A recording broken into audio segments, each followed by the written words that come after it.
dadku labay u kala baxaanuun cid fursadda ka faa'iideysata iyo cid fursadda ku khasaarta qof aan dhalinyaranimadiisii waxba ku qabanin cilmi ku baran xoolo ku xoogsan ummad wax ku tarin dad ku hogaamin wanaag ku qabsanin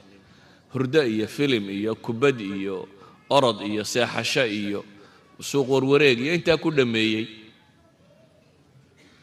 qof waqtigu caafimaadka qabay ismashquulin iyo fadhi ku dirar kaga dhamaatay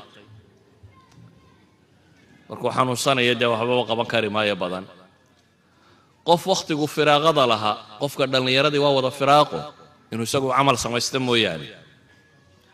walidaalika ayuha alikhwa da'dani waa da qofku markay dhaafto u calaacalo umamkana cidda dhista ee isbeddelka samaysa ee hoggaanka u qabata waa dhalin saxaabadii nebi moxamed calayhi salaatu wasalaam waxay ahaayeen dad dhalinyaro ah oo nolosha bedela ninka dhalinyarada ana markuu dariiqaa raaca saxa ah dariiqa ah inuu ummaddiisa iyo dadkiisa iyo aakhiradiisa u xoojiyo marka uu raaco